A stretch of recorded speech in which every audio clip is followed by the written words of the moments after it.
everyone, welcome back to another video. I am so excited today because I have a very special guest with me, Michelle Schroeder-Gardner from Making Sense of Sense. And today we are actually at Fincon in 2018, so I'm excited to be in Orlando, Florida. And this video today is brought to you by Nefe at the video booth at Fincon. All right, Michelle, welcome. Yeah, thanks so much for having me. It's always good seeing you every year. It's so good to see you too. I feel like I know so much about your story.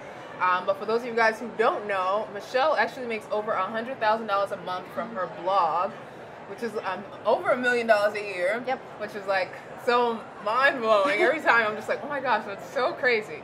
So you did not start there. Mm-hmm. So you went to college. So you have a master's and undergraduate degree. Yep. And three degrees. You have 3. Oh, 3? Yeah. Oh my gosh. 2 undergraduate degrees and then my finance MBA. Oh wow. Okay, so you have 3 degrees. You graduated college, and then you were working in the finance industry. Yep. And you were making good money there. I was, yeah. But you still felt like you wanted to make money outside of your job, so that you could pay off your student loan debt. Yep. Which at the time it was $38,000 of debt. Yes. Okay. Too much for me. Too much for you. And then you ended up creating the blog. I think I heard that you were reading an article in Glamour magazine. Cosmopolitan magazine. And then you were like, I should just start my own blog. Yep. That's exactly what happened. Oh, that's so amazing. So then you started your blog, and I believe you made $100 in the first 6 months. Yes. And that was with 30 hours of non-paid work, for the first 6 months, 34 hours. I was working, it was almost a full-time job, and I was doing it for free just because I loved it. So you didn't even know you could really make money from blogging? I had no idea blogs could make money when I started my blog. I did not start Making Sense of Sense to make money. It was just for me. And I was listening to a podcast on how I built this, and it was with Bobbi Brown from the makeup company when she started it. And she was saying that when she was younger, she was struggling. She was living in New York City, struggling to pay her bills, and when she was creating her budget, she just felt like she couldn't stick to her. And her dad told her, why don't you stop focusing on creating a budget and cutting back and instead focus on making more money? Mm-hmm. And that's what you actually did. Yeah. One stat I always like to tell everyone, which if you know me, then you've probably heard me already say this, but that the average person watches 30 to 35 hours of TV a week. Wow. And I always like to tell people that because whenever I tell people my side hustling story and how I paid off my debt so fast, people always tell me, well, that can't be me. I don't have time to make extra money. I don't have time to learn how to invest. I don't have time to learn how to save money. And I always like to tell people, well, you probably watch 30 hours of TV a week. But even if you don't watch 30 hours, maybe you watch 20 hours of TV a week. I mean, that's still a lot of time that you could be spending side hustling, reading personal finance blogs, investing and other things like that. So okay, yeah, that's very true. We watch a lot of TV, but I agree. There's definitely time to get things done. Yeah. And so you were at first you were balancing both the full-time job and then your blog. Yes, it's 100 hours a week between the two. Wow, it's a lot. Okay, and so how long did it take you before you quit your job to go full-time?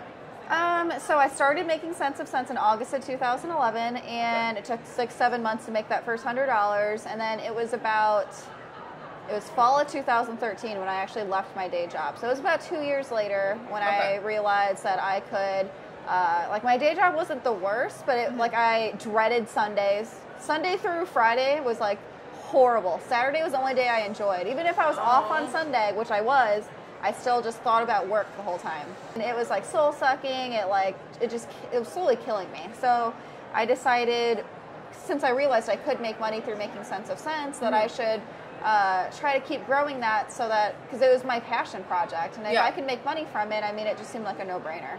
Okay, and so for you right now, I know in the beginning you were freelancing, but the majority of your income now comes from affiliates, your own products, ad revenue, sponsored partnerships. Yep. At your successful blog, were there any problems that you faced that you thought to yourself, you know what, when I make more money, I'm just going to solve this problem with the money? I guess even to this day, I still think about it's hard to really think that I earn 6 figures a month. I'm still in disbelief every month. And I do my income reports.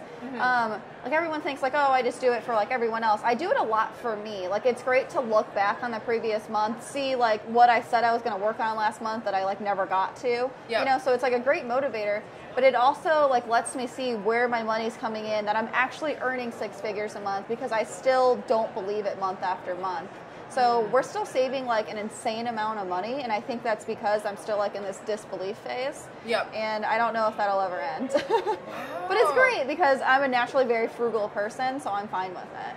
Yeah, like even when I hang, like, and you're like super humble. Like when I hang out with you, I never feel like you're like, oh no, like I have all this money, like I don't need to be here. Like, you know, you're like just down to earth, which I think is like amazing. Thank you. And even in the hallways, I heard somebody yesterday saying like, yeah, like all the money bloggers, they're like just like us, but they just have way more money. I was just like, oh my god, that's so funny. Yeah. So, do you feel like money was like a discussion growing up in your household? Money was definitely talked about growing up. My dad was like really good with money. My dad's no longer here with us, but he still like saved for retirement. And I still remember like being like, I always laugh when I tell this story because for some reason it's like one of the fondest memories I have of my dad. And it's about, I was like 6, 7, or 8 or something, and I remember there being a commercial on TV about credit cards. Yep. And I was just like, Dad, I'm never going to go in credit card debt. I was a weird kid apparently, but I was just like, I'm never going to go into credit card debt. Like, that just seems so sad. Like, why don't you just save your money? And I remember my dad being like, well, credit cards aren't completely bad. And this was like before travel hacking or whatever. But he was like, you can use credit cards to your advantage. You just have to like not pay interest. And I just like think about like little things like that. Like my dad just gave me like so many little tidbits about like better work-life balance, traveling, like being able to actually enjoy your money and stuff like that. So he taught me lots of nice little things about money. Oh, that's awesome. Well, yeah, we both have that in common. My dad's no longer here either, but I'm sure he's looking down, very proud of us. Yeah. So do you feel like your parents, so they gave you the tips and they were also good with their own money? Oh, that's great. And because I feel like a lot of people say that in order to be successful, you have to have like a certain mindset shift. Like, is that true? Do you think like your mindset plays a role in your success? I definitely think your mindset plays a role. Like I remember when I was younger, I did a lot of like emotional spending. Like I would spend so much money on clothing, even though I had no money. I definitely should not have been spending so much money on clothing and eating out and stuff like that. And I definitely think your mindset plays a huge role, especially if you are an emotional spender like I was. Or even if you're just like not aware of your money. So many people aren't even aware of like how much money they actually make after taxes. So many people just think, oh, well, I make $40,000 a year, divide that by 12, that's how much money I make each month. It's like, no, there's taxes and like lots of other little things that come out of your paycheck. So many people aren't actually aware of their money situation. Like I talk to so many people who don't even know how much their monthly mortgage payment is or how much student loan debt that they actually have. And I think awareness and your mindset really plays into the big picture of it all. Okay. Do you have any like favorite affirmations that you say to yourself? Are you an affirmations person? No, I'm not. No? Oh my gosh. Okay. But I think that was interesting that you said at the beginning, like that fear of like the money never kind of goes away. Like you're always constantly saving more money. And I was talking to someone recently and they were saying that they had an extra like $2,000 sitting in their account and they were afraid, like, because they never had that much money in their account before. And they were afraid they were going to spend it. Oh, okay. So do you feel like as you started to make more money that there were adjustments that you had to make with even like your money habits, managing larger amount of money versus like smaller amount of money? Not too much has really changed over the years. When I earn money, it's divvied up into different accounts, but for the most part, I just like put everything towards like a Vanguard fund. I'm like a super lazy investor, but pretty much I'm just putting more and more towards investments and just saving as much as I can. First found out that you made $1 million. How did you celebrate? I really don't even know. Well, so me and my husband both quit around the same exact time in 2013. Okay. And the first 3 years we would celebrate our 1-year quit anniversary. Every September we would go do something. And the past couple of years we've just completely forgotten about it. It'll be the day, the month after, and I'll be like, it's our 5th year. Well, I guess right now it would be our 5th year, and we haven't even thought about it once, which is really funny. Because I remember the first year, it was crazy. We just felt so amazing. We just spent all day talking about no alarm today, I'm not gonna wake up and stuff like that. But I don't know. Things have definitely changed over the years. It's funny. Yeah. Okay. So you don't remember what you did to celebrate? Yeah. No, I don't. I just honestly, to me, I just love saving, and for me, the celebration is actually saving my money and seeing it in my investment account. So my husband always makes fun of me. He's always like, Michelle, you need a hobby. Saving money is not a hobby. So yeah. That is so funny. If you weren't a blogger, what would you be? If I weren't a blogger, that's really tough. I definitely would not work in an office job again. I know that's great for tons of people, but for me, I've really come to realize, I never thought I'd be an entrepreneur. I never thought I would run my own business. But over the years, I've learned that I really, really love it. I love the flexible schedule and everything like that. What would I be? like, could I get paid to hike? I would like that. Oh, like, yeah, you're like definitely an outdoorsy person. I'd like to get paid to do like outdoorsy things. I think if I weren't a blogger, if I weren't a money blogger, I'd want to be a travel blogger. Oh, okay. Yeah, because even on your Instagram, it's just like travel photos. Yeah. Like, I'm just like, oh my gosh, I wish I was there. Yeah, I love traveling. Yeah, because now, okay, so you don't own a home. You don't have a house. No, we sold that. You sold your house. Okay, so how did you know that you didn't want to have a home anymore? So we bought our house in 2009. Like we were only 20 years old when we bought our house. So I think we just bought really young, and we had it for like 5-6 years. And we realized that we wanted to start traveling more. And we realized that having our house, like so many people were like, well, you should just keep it and rent it out. But we've come to learn that we don't want to be landlords. Like being a landlord's great for so many people. It's such a great way to build wealth. But we realized that we didn't want that stress, and I don't think that was like for us. Okay. So we decided to just sell the house, put it on the market, get rid of it, and pretty much donate like 90% of the things that we own. Now all we have is what's on our boat and like photo albums and like Christmas ornaments from when my husband was like 5. Oh my gosh. Yeah. So you don't really have like an attachment to things?